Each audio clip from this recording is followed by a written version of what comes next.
Hello and welcome back to another episode of the Small Talk podcast. My name is Katy Fairman and my goodness have we got a lot of news and gossip and everything else in between to get through in this episode from the Alpine drama. Oh my goodness, I cannot wait to dive into that, as well as Miami chats and Max Verstappen's become a dad. I mean, there's just so much to get through, all really serious journalism as you can see.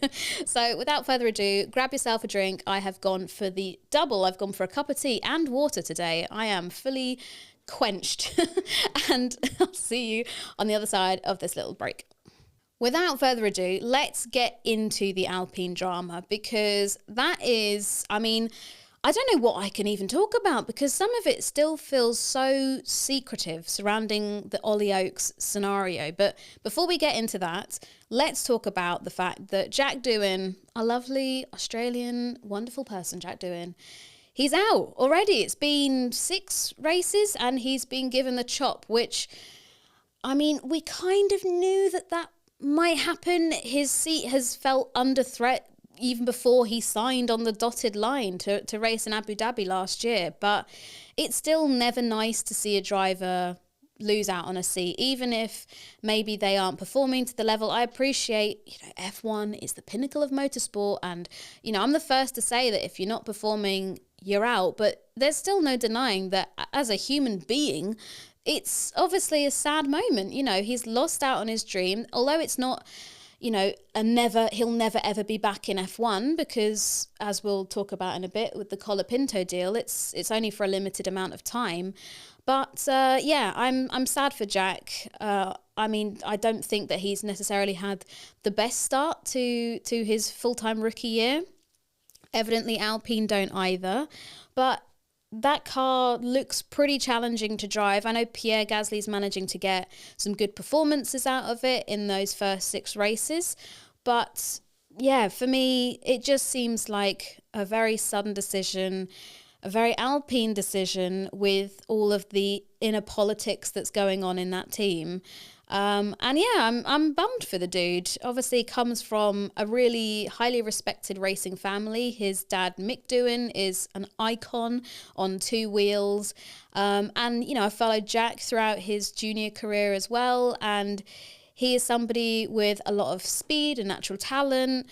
He wouldn't be in that seat, in my opinion, without it. But he's been given the heave-ho. So disappointing for you if you're a Jack Doohan fan. Luckily, if you're an Australian, then you've obviously got the sadness of Jack being dropped, but also the high of how well Oscar is doing, which is something we will touch upon a little bit later on in the podcast. The kid is absolutely smashing it, apart from when it comes to him trying to do the griddy after the race. I think that's what you kids call it. Briefing my age here.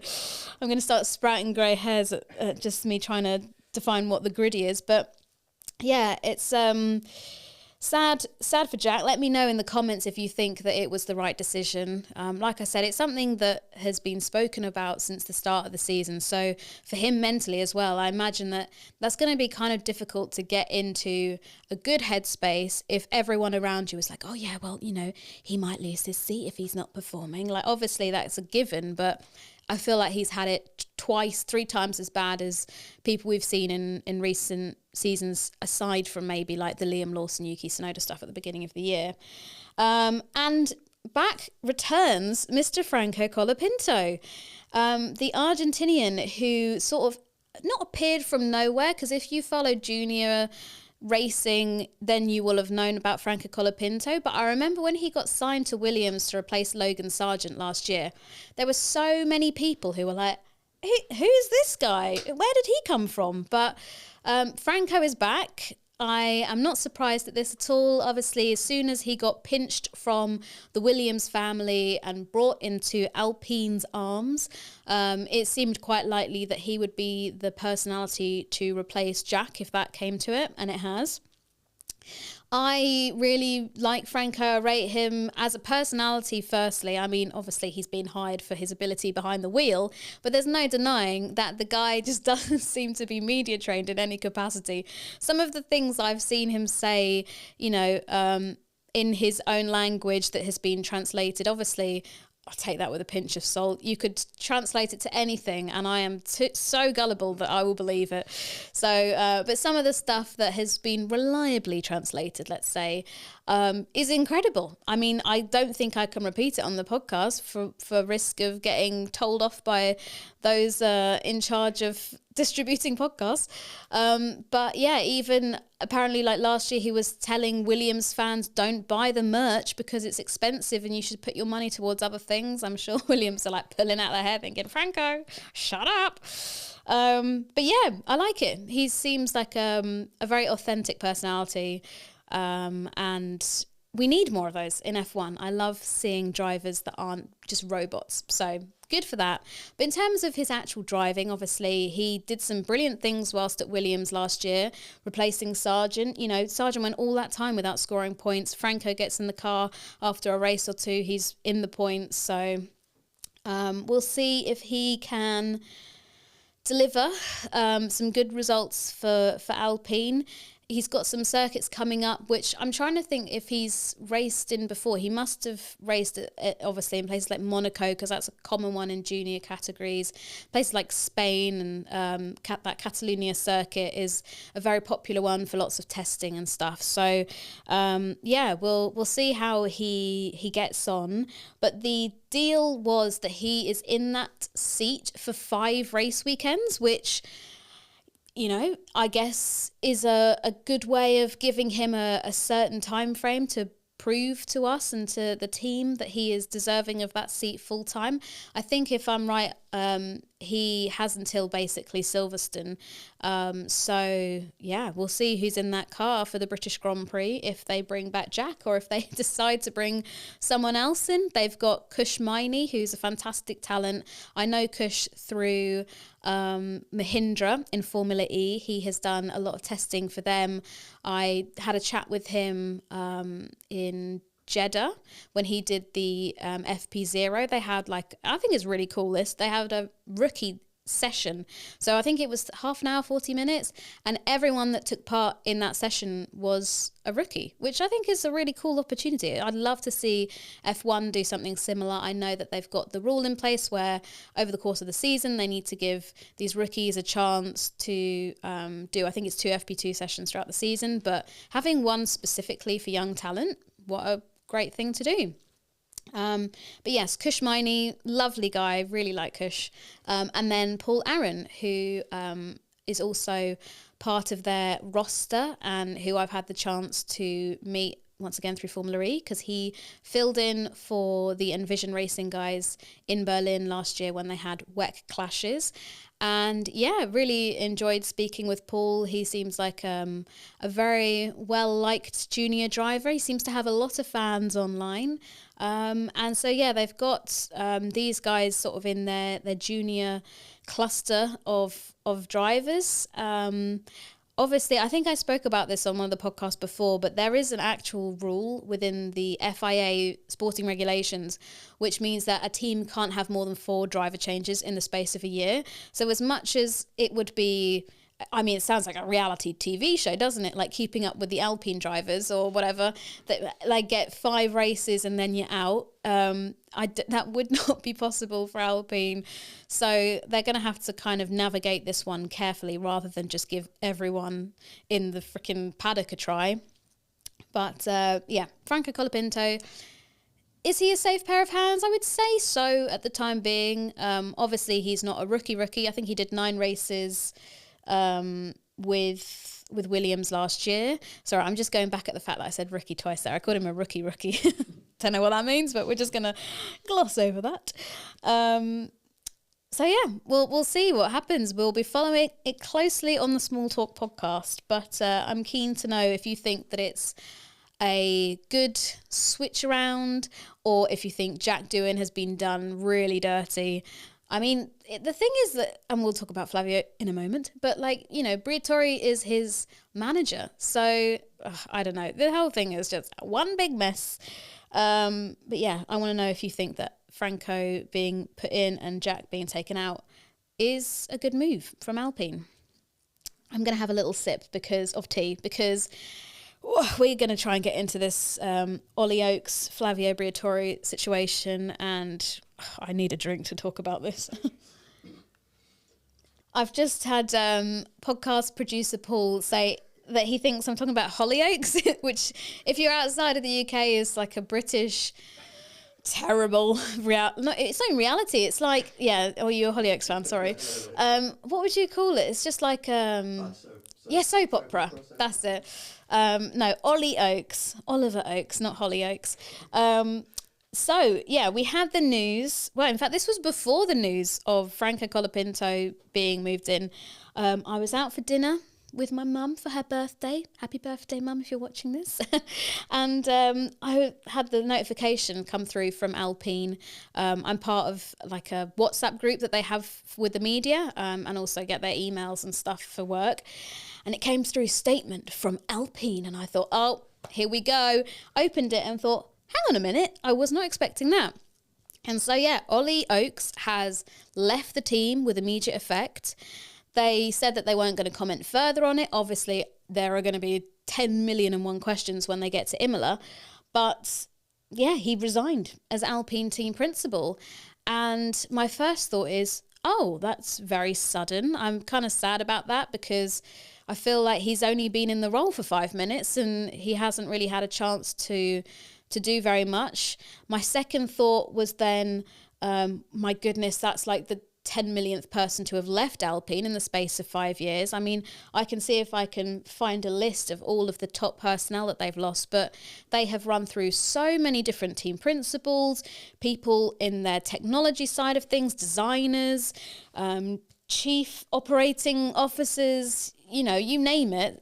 They've probably replaced them about 3 times in the space of the last 5 years. And then my third thought was points for the podcast, because I called it. I said that there would be a change of team principal at Alpine. So, you know, I'm very sorry to see Ollie go under clearly quite bizarre circumstances. But hey, more points for me, more points for me. We'll go through how the rest of my predictions are doing in a little moment. But yeah, to kind of touch upon the Ollie Oakes thing, I was like, oh, this has to be because he was trying to put up a fight, didn't want Jack Doohan to go because we knew that announcement was on its way. And maybe he's just been told to, there's the door, off you go. But then in the days following, we had this news come out that his brother had been charged with transferring criminal property. And I mean, I don't want to touch this with a 10-foot barge pole because this is sounding very weird, very suspicious, very dodgy. And if things are to be believed, it sounds as if the Mazepins might be involved in this, which, you know, if you've been watching F1 over the last few years, you will know about the Mazepin family. And I don't really fancy a hit on me, so I'm going to keep it. keep it stum. Yeah, I think I'll leave it to the very talented journalists who are in the F1 paddock that have much better connections than I do to explain what's going on. This is obviously a developing story, and yeah, I don't feel, even though, you know, I call myself a journalist, I don't feel like I'm in the right position to comment too much on it. And like I say, if you need me to link to some incredible F1 journalist friends of mine, I can do. But I'm sure that you can also find them for yourself. But yeah, obviously quite an ongoing story. There's rumours that Ollie Oakes is now in Dubai and has kind of disappeared off the face of the earth. I don't know how much truth there is in that, but it's certainly a very weird circumstance, and I can assume that his departure is related to this news of his brother. So very, very strange, very weird. But thank you very much for the points, Ollie. Before we move on from this subject as well, let's talk about the fact that now Flavio Briatore is in charge, because I have not been shy on this podcast at saying how much I dislike this man. We spoke about him in the Drive to Survive recap that I did. Sort of, I think that was one of the first ones I did on in the new studio. And yeah, he obviously featured quite heavily in that. He is somebody that does not he should not be in Formula One, and now he is allegedly taking over Ollie Oakes' responsibilities as team principal. The whole thing just sits so badly with me that he was even allowed back in the paddock anyway, and now he's, the top of a team. I mean, it's just all so backwards. For those of you that maybe don't follow it too closely, Flavio Briatore, he's somebody that's been a presence in F1 for a very, very long time. Even going back to the Benetton days, he was partially responsible for nabbing Michael Schumacher from Jordan over to Benetton, and he has remained in F1 as like a driver manager. He manages Fernando Alonso, for example, and he managed to kind of work his way up to the very top as team principal. And he was the guy that was in charge when Crashgate happened, which was in Singapore. I think it was the 2008 Grand Prix. And basically, they needed Fernando Alonso to do well and win this race. And they gave Nelson Piquet Jr., who was Fernando Alonso's teammate at the time, the instruction to deliberately crash to create a safety car to help. And obviously, getting somebody to deliberately cause a crash is pretty bloody bad. So, not great from him. And as a result, he was banned from the sport for life. And then after a couple of years, had that ban overturned by the courts, which, I mean, I don't see how you can overturn a lifetime ban, but here we are. And he managed to wriggle his way back into Formula One. And then, was brought on as an advisor at Alpine, I think it was last year. And now he's back as a team principal of a Formula One team. So, I find the whole thing just truly shocking. And, this all unfolded last week. I guess you could say this is old news now, but for me, I haven't had a chance to sit down and chat about it with you all.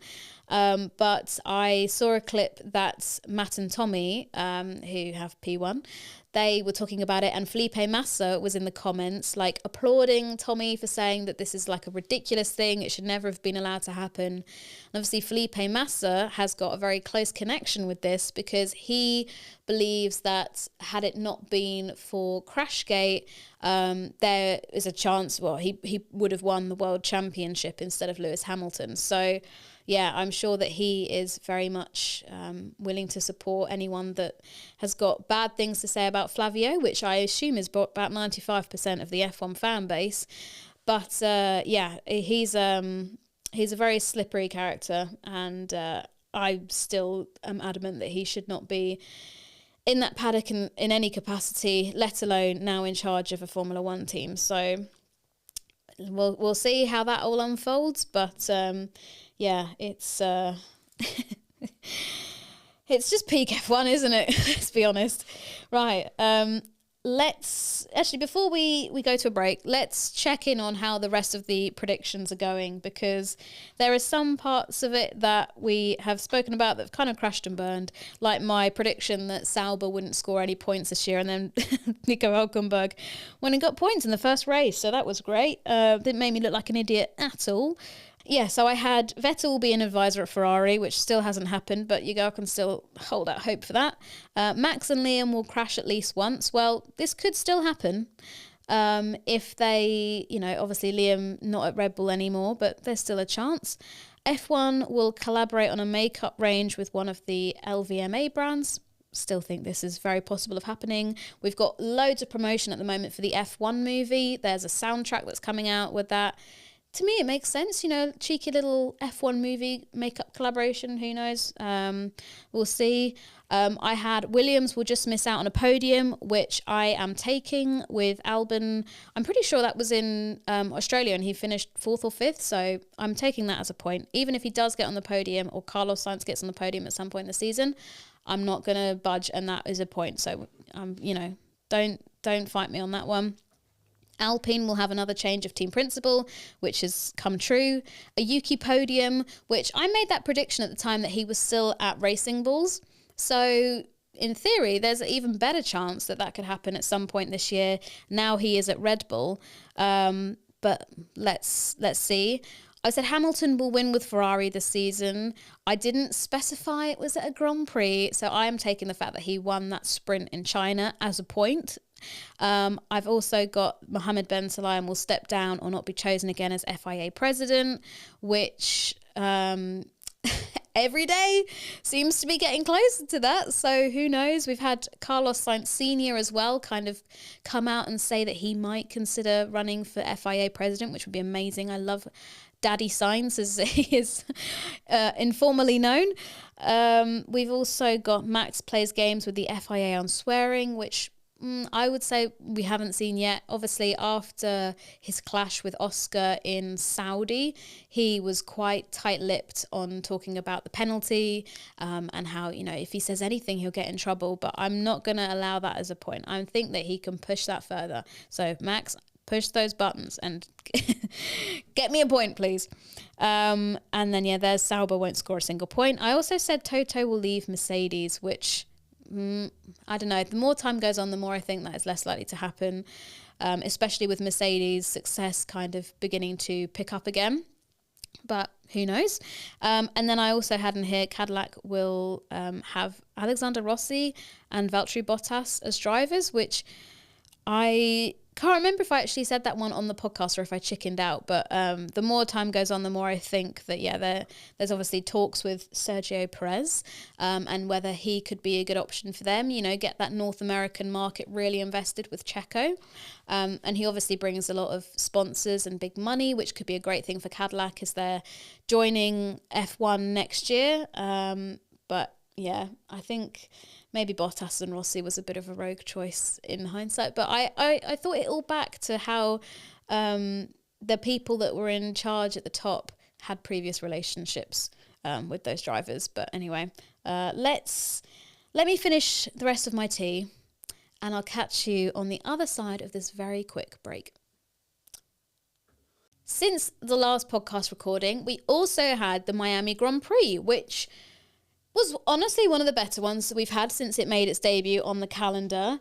The news that it has extended its contract until 2041, it went down as I would expect, which is pretty bad. That is the longest contract of a circuit on the calendar at the moment. I keep wanting to record a podcast actually about how long each circuit has on the calendar. But it's one of those that I want to record and bank for another day. And at the rate that the F1 are announcing contract extensions, I just know that I would record it and then the next day it'd be like, we've extended the deal for Circuit of the Americas, and it would be completely out of date. So I've got to kind of have a think about that. But, I think it'd be a good podcast and kind of talk about how much I'm ranking the circuits or something like that, because I know that people love an opinion or two. So maybe that's one for another day. But 2041. In fact, let me figure out how old I will be in 2041. Thank you for returning. I will be 45 at the time that F1 stops racing at that Miami circuit, which actually is not as bad as I thought. Although that is still kind of terrifying. 45. Imagine if I'm still here doing the podcast at 45. That would be wild. Poor Paul is thinking, I really hope not. I'm thinking that's not wrong with being 45. Yeah. Oh, yeah. There's also nothing wrong with being 45. I mean, I'm still 17. So anyway, let's move swiftly on. Yes, the Miami extension didn't go down too well. I still feel like when I watch racing there, it feels very much just like a glorified fancy car park. And it just is lacking that character and that history. And I know that everything that has history has to start somewhere, we look at places like Spa-Francorchamps or Monza or Silverstone, and they all had to start somewhere. I appreciate that. But for me, I just can't get behind these new circuits. There are some that I really do like. I mean, it's a slightly controversial opinion, but I quite like the Saudi circuit, for example. It's fast, it's dangerous. I love a street circuit. And, that for me is growing on me year after year. But yeah, for something like, I don't know, Qatar or I don't really like Abu Dhabi. I mean, I could go on. Whereas I love circuits, and this is going to feel very European bias, but like Imola we go to this weekend. Oh my gosh, I love Imola so much. I know that the track is very narrow. It doesn't really lend itself well to overtaking with these bigger, wider cars that we've got now. But there's just something about it is so magical. Obviously, it's kind of overshadowed by the tragic loss that we had of Ayrton Senna and Roland Ratzenberger and the crash that we had for Rubens Barrichello that weekend in 1994. But there's just something else about the circuit that for me is just so magical. And, you know, I can look back at previous races at San Marino and look at them fondly at some of the amazing battles that we've seen there and victories. And I think it really is a special circuit. It's one of the places that is at the top of my bucket list to visit. And obviously I would have loved to have gone to watch F1 there. But after this season, the contract is done. There's no further races currently scheduled. And like I said, this could age really badly. Talking about contract negotiations, I'm praying that there's an extension that's announced between now and when the podcast goes out. But the more I think about it, the more, you know, I can see F1 going, yeah, well, Imola, you know, you haven't really got the facilities that we need. I did an interview with a lovely girl called Jasmine that I've known online mutually for a long time for my piece for Mercedes this week. And she went to the Emilia-Romagna Grand Prix in 2022 when it rained. And she said, like, I was basically sliding everywhere because of the mud, and the infrastructure just isn't there to support such a vast amount of people, and everything's quite outdated and all this kind of stuff. But yeah, I would love to have seen F1 race there. I got so close. For people that have listened to the podcast and have listened to every episode, firstly, well done. But secondly, you will remember that I recorded a podcast episode of Small Talk. It was one of my very first ones. And it was from Milan Airport, if I remember correctly. And it's when I had travelled to Italy to attend the Emilia-Romagna Grand Prix. It was set to be my very first media-accredited F1 event. I was so excited. It was going to be like one of my dream circuits. I had interviews planned with so many drivers, and I was just so excited for it to be my first. And then I landed in Italy and was told that the race had been cancelled because of the flooding in the region. And, you know, obviously completely understandable reason for the race being cancelled, but it did very much feel like that meme of, I don't even know, it's like a cartoon, and it's like just trying to grab this ball and then they get pulled away. Like, it was so close to my grasp to be able to fulfill that dream of seeing F1 in Imola. But obviously weather conditions got in the way, and yeah, made total sense that we didn't race there in the end. But hopefully they either extend the contract or I'm able to go and watch something else. I know WEC do a lot of racing in Imola. They had a race there last month or so. So there'll be a chance. Keep me in your thoughts and prayers, because I would really love to attend Imola. But yeah, Miami has been and gone for another year, and it was better than previous years, definitely, but I also think weather had a massive influence in that. Obviously, the crazy rain that impacted the sprint, and, you know, Charles Leclerc having that aquaplaning on his way to the grid was crazy. It was just a mental weekend, and it shouldn't have to be that rain makes these races exciting. Like, undeniably it does, and you could say the same for Imola. Like, some recent races where it's been bone dry in Imola maybe haven't been too exciting, but as soon as there's a bit of rain in Imola, just chaos ensues. But yeah, I mean, I don't know if it's growing on people. Like, I'd be really interested to know if you hated Miami and now you're like, oh, actually, do you know, it's not too bad. Or if you still hate Miami, or if you've loved it from the start, maybe you're the 1% that actually really likes it. I'd be interested to know. Like I said, leave a comment or find me on socials. You can do that. But yeah, the one thing that I have seen so much from in Miami, and actually I have to say, I think this is one of the best things that F1 has done in like the last decade. and that is the Lego themed drivers parade. Oh my goodness. I am never, ever, ever going to get fed up of seeing content from that.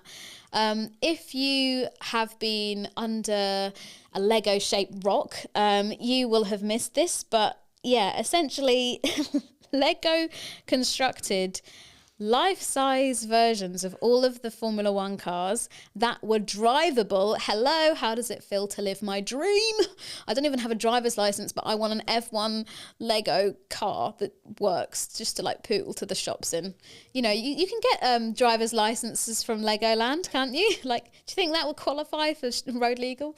And yeah, they had all the drivers complete the drivers parade in that, and oh my goodness, like, if ever I have a down day, I am going to find myself watching clips from that. It just brings me so much joy. Pierre Gasly literally looked like he'd never been happier in his entire life. I've never even, like, I feel like he's got a pretty good sense of humor and he's able to have a laugh at a lot of things.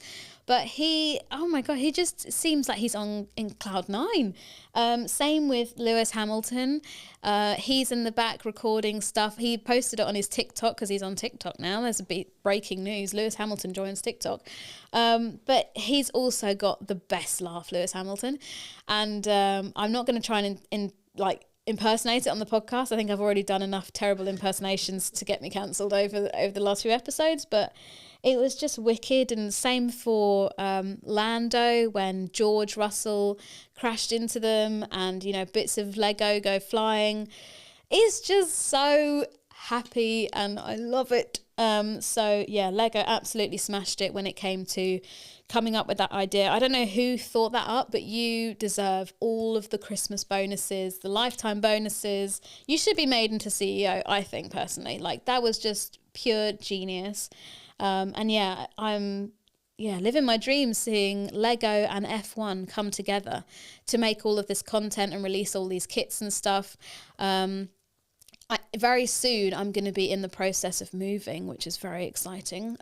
Not something to probably talk about on this podcast, but the point is that it could well be that some of my Lego that I have proudly made finds a new home in the podcast studio. Poor Paul is thinking, oh my God, where the hell am I going to put that? But yeah, maybe some of the Lego can make its way here into the studio and find its forever home. Ha ha ha. Save me some shelf space. But yeah, it's awesome. And yeah, great to see as well, talking of Miami, more success for Oscar. Obviously his third win in a row. He really is smashing it at the moment. And yeah, him attempting to do the griddy after the race was quite something. I saw the Red Flag podcast try and get Gunther Steiner to also hit the griddy. I don't need, like, if somebody asked me to do it, I don't think I could do it. I'm not going to do it on the podcast because that's something nobody needs to see. But yeah, it was a very random thing, but I enjoyed it nonetheless. And yeah, it's really cool to see him doing so well. I'm sure undoubtedly there's going to be, obviously Lando's not going to be too happy, but it's an exciting title fight to come. Let's see how they get on in this European triple header. And also have to give a notable mention, because I feel like it got kind of overshadowed with the chaos of the Miami weekend.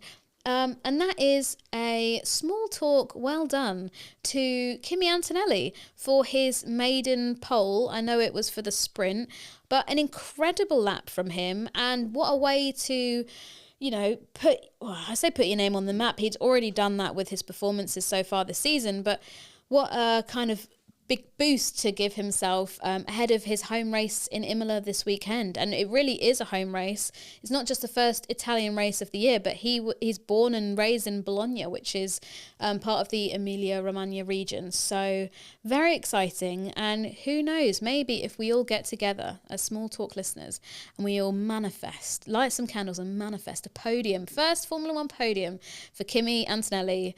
I don't know, my hands are now doing the unintentionally, the Italian gesture. But we can all manifest a good result for Kimi this weekend, because that would just be just so wholesome. I just love it when drivers get a good result at home. And I think the Tifosi the Tifosi can get behind that for one race, can't they? What else has happened in the world since we last chatted? The Met Gala happened. For all of you that have no idea what I'm talking about, the Met Gala is a big fashion event which happens it's the first Monday of May, and it happens in New York at the Met, which is a museum, I think, in New York. And it's basically the thing that dominates your Twitter feeds and your Instagram for a few days afterwards. It's basically like a load of rich people on some stairs dressed in fancy clothes. But I love it. For me, it is, I don't know, it's just like a bit of a guilty pleasure. I love staying up late to watch it and see who's followed the themes. And don't switch off if you're not a fashion expert, please. But one thing that was really exciting this year is Lewis Hamilton was a co-chair of the event. So he had a lot of responsibility. And yeah, I love being able to see drivers doing these extracurricular activities. And he was dressed in a very sharp way. You might have seen pictures. He was in like an all cream ensemble with a little beret, very chic. And, you know, for me, he followed the theme, which was like black excellence and black tailoring and honoring black designers. So yeah, he did really good. And I was like, you know, the Kris Jenner meme where she's got her camcorder and she's like, "You're doing amazing, sweetie." That was me watching Lewis at the Met Gala. And this is a really sad insight into my life. Paul's like absolutely creasing at my, what the hell am I talking about? But for the first time, I actually had a Met Gala, like not a party. It was basically me and my best friend. She came over, she picked me up from the airport, basically. I just got back from Monaco, which was a great time. And what a sentence that is, pick me up from Monaco. And then we went back to my flat and we got a takeaway and watched the Met Gala together and ranked everybody's outfits. It's very, very sad. If you're not into this, then you're thinking, oh my God, okay, get a life. But we had a great time. And so really pleased to see Lewis doing that. I had hoped that he might extend the invitation to maybe Guan Yu Zhou. We know that he loves his fashion. That would have been really cool to see. Or maybe Charles Leclerc. Daniel Ricciardo has also attended in previous years, but he was nowhere to be seen. He's enjoying his best life in oblivion. But yeah, it was a cool thing. So I just wanted to make note of that. Don't worry, I won't be talking about the Met Gala until next year. Maybe we can, I was going to say, maybe we could do a live podcast, but it starts at 11 p.m. UK time. So I don't think, I think that's going to be a big fat no, but let me know if you want to see that. And then final pieces of news to wrap up this very chaotic podcast. Max Verstappen has become a dad. Woohoo! Congratulations. What's so funny about that is that when I arrived into Nice airport ahead of the Monaco Formula E weekend, I was in my EasyJet flight and I was looking out the window like you do, and I was like, that jet looks just like Max Verstappen's. That's funny, isn't it? Ha ha ha. He's got like a quite distinguishable black jet with orange stripes. I don't know, whatever they are. It's expensive, that's all I know. And stupid me didn't put two and two together that it was like, I landed on Wednesday, so it would have been the day before Media Day. I don't know why I didn't sort of think, but Max uses that jet to get everywhere. But essentially, I saw his jet and thought nothing more of it. And then I saw all the news. Oh, he's missing Media Day because Kelly Piquet is about to have their baby. And so, yeah, didn't put those dots together. Great journalist I am, aren't I? But yeah, she had the baby. He was there for it. And then flew to Miami, completed the weekend. And you think that, oh, well, that's timed quite well because there's now a week break between Miami and Imola, and he's going to be really soaking up every second he can with his firstborn child, Lily, I think the baby is called, Lily Verstappen. It just sounds lovely. But the reality is this is Max Verstappen. And instead, he spent the weekend just gone at the Nürburgring racing around the Nordschleife, which, I mean, hey, if I had the chance to race around the Nordschleife, I would take it. But he rocked up under a pseudonym, and so he called himself Franz Hermann. This is so funny. He called himself Franz Hermann, except he then showed up in like full Max Verstappen kit with like race helmet, Red Bull racing seat, like Verstappen.com like branded all over the car. But yeah, he went under as Franz Hermann to try not to draw attention to himself. But I guess things travel fast, and yeah, that's how he spent his time, not with his baby. But do you know what?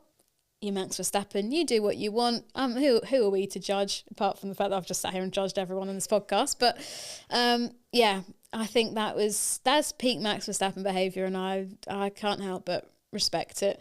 I hope Franz Hermann makes a comeback at some point, maybe like a alter ego. I don't know, but it's it's just great. Just well done, Max. I think that's a really funny way to kind of end the podcast. A great bit of I don't know, could you call that news or just whatever, gossip? I don't know. It's funny either way. But yeah, let's try and wrap up and summarize this podcast on the other side of this. Well, I think that is probably a good time to end this podcast. We have covered a wide variety of subjects, but as ever, I appreciate your patience with these episodes. I know that it's been a little while since the last one, but duty calls and work calls, and I've been very busy. Obviously, as I mentioned, was in Monaco for the Formula E. No Tokyo for me, unfortunately, this week, but I am excited to be a bridesmaid for my best friend's wedding, which is super cool. And yeah, it means that I'm actually going to be home next week to record another episode. So hope that you enjoy Imola, and I will look forward to seeing you very soon. Take care of yourselves, loves you lots, and goodbye.